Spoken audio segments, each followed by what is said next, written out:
قال اللہ تبارک و تعالی فی القرآن المجید والفرقان الحمید اهدنا الصراط المستقیم وقال النبی صلی اللہ علیہ وسلم من سلک طریقا یلتمس فیہ علما سہل اللہ له طریقا الی الجنہ صدق اللہ مولانا العظیم۔ اگر تلاش کروں تو مل ہی جائے گا۔ میرے دوستوں، یہ شعر کتنا استاد محترم کی نظر کہ اگر تلاش کروں تو مل ہی جائے گا، مگر کون تمہاری طرح ہمیں چاہے گا۔ اگر تلاش کروں تو مل ہی جائے گا،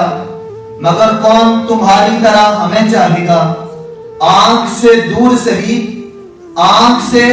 دور سہی، دل سے کہاں جائے گا۔ اے ساقی میخانہ تو ہمیں بہت یاد آئے گا، اے ساقی میخانہ تو ہمیں بہت یاد آئے گا۔ اور استاد محترم کے لیے ہی کہ تم نے سنوارا ہے گل کو، گلشن کو، خار کو، تم نے سنوارا ہے گل کو، گلشن کو، خار کو، تم نے حیات بخشی ہے اس فصل بہار کو۔ نہایت عزت و تکریم کے لائق اسٹیج پر بیٹھے ہوئے میرے جمیع اساتذہ کرام، بالخصوص آج کے اس بزم کی مناسبت سے میرے انتہائی مشفق و مہربان، میرے فکری، میرے نظریاتی، میرے علمی، میرے ادبی رہنما، استاذی و استاذ العلماء، مفکر اہل سنت پروفیسر ڈاکٹر پیر مفتی محمد ظفر اقبال جلالی صاحب، پرنسپل کا شیخ الحدیث جامعہ اسلام آباد، میں آپ کے ہاتھ مشکور و ممنون ہوں کہ آپ نے محنت، دل لگی اور انتہائی شفقت سے آج مجھے اس اسٹیج تک پہنچایا کہ میں آپ کے سامنے اپنے اس درس نظامی کورس کی تکمیل کے بعد پہنچا ہوں۔ میرے دوستوں، 8 سال، جی ہاں یہ 8 برس استاد محترم کی محبت، شفقت اور میرے والدین کی دعاؤں کا نتیجہ ہے کہ میرے اس تعلیمی کیریئر میں کوئی انقطاع نہیں آیا، بلکہ مسلسل کے ساتھ یہ جاری رہا۔ اس پر میں اللہ کا بھی شکر ادا کرتا ہوں۔ اور میرے دوستوں،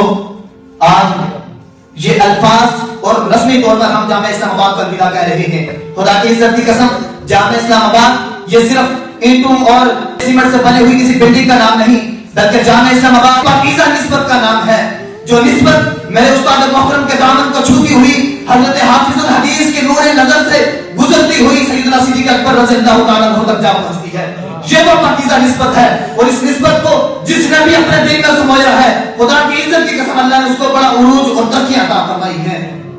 اور یہی وہ نسبت ہے جس کو تھامے ہوئے میں اور آپ کسی مسند مسلح پر اسکول، کالج اور یونیورسٹی میں اپنے فرائض منصبی سر انجام دیں گے، لیکن ہماری جو پہچان ہے، ہماری شناخت اور نظریاتی اور فکری قائد ہوگا وہ ہمارے استاد محترم ہوں گے۔ جب کہ ہمیں کل کو معاشرے میں کوئی پوچھے کہ آپ کس جامعہ کے فارغ التحصیل ہیں، تو ہم سینہ تان کر کے بتائیں گے کہ ہم اس جامعہ کے سپاہی ہیں جہاں علم و ادب اور عشق مصطفیٰ کی خوشبو بکھیری جاتی ہے۔ اگر ہمارا کوئی پوچھے بارے معاشرے میں کہ آپ کس استاد سے پڑھے ہیں، آپ کا قائد کون ہے، تو ہم پھر بھی یہ اعلان کریں گے کہ ہم اس استاد کے شاگرد ہیں کہ جو فتویٰ اور نفرت کے دور میں بھی ہمیں یہ درس دیا کرتے تھے کہ بیٹا شدت پسندی کے اس دور میں اپنے آپ کو اعتدال کے راستے سے نکالتے ہوئے آگے بڑھیں اور معاشرے میں نفرت نہیں بلکہ محبت کو اس طرح بانٹیں کہ سارا معاشرہ ایک گلدستے کی مانند ہو جائے۔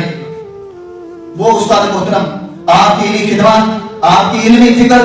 سوچ اور بصارت کی وجہ سے ہمارے اسلاف نے آپ کو آبشار علم و حکمت کا لقب بھی دیا تھا۔ اور میں سمجھتا ہوں کہ جس طرح ایک آبشار مسلسل رہتی ہے، ہر خشک و تر اور ہر پھول اور کانٹے کو ایک طریقے سے سیراب کرتی ہے، اسی طرح آپ کی سوچ، آپ کی فکر اور آپ کا پرانا اخلاص ہر فرد کو، ہر قائد کو علمی بصارت دیتا ہے۔ یاد رکھیے، آج ہم یہاں سے ایک عملی زندگی میں اپنا قدم رکھنے والے ہیں۔ آج میں جا کر نفرت نہیں بکھیرنی بلکہ محبتیں بکھیرنی ہے، اور مفاد کی بات نہیں کرنی بلکہ اہل سنت کے مفاد کی بات کرنی ہے۔ جس طرح ہمارے استاد محترم نے ہر موقع پر، چاہے وہ سیاسی اتحاد ہو، چاہے وہ سماجی اتحاد ہو، چاہے وہ فکری اتحاد ہو، ہر موقع پر جامعہ اسلام آباد کا پلیٹ فارم آپ نے مہیا کیا اتحاد کے لیے۔ اسی طرح ہم نے اپنے آپ کو اپنی انا کی خاطر استعمال نہیں کرنا بلکہ اہل سنت کے مفاد کے لیے، اہل سنت کی اتحاد کے لیے ہمیشہ اپنی جان قربان کرنی ہے۔ اساتذہ کرام، اگر ہماری نظر میں آپ کی عظمت کو وہ احترام نہ دیا جس احترام، جس عظمت کے آپ قابل تھے، تو میں آج اس امید کے ساتھ آپ سے معافی طلب کرتا ہوں کہ آپ اپنی ان دعاؤں کے ساتھ مجھے معاف کریں گے کہ جو دعائیں اس سے قبل میری کامیابی کا ہر میدان میں مقدر بڑھتی رہی، آج بھی اس امید کے ساتھ آپ سے معذرت طلب کرتا ہوں کہ آپ اپنی دعاؤں کے ساتھ مجھے معاف بھی کریں گے اور ہمیشہ میری کامیابی کے لیے دعا کرتے رہیں گے۔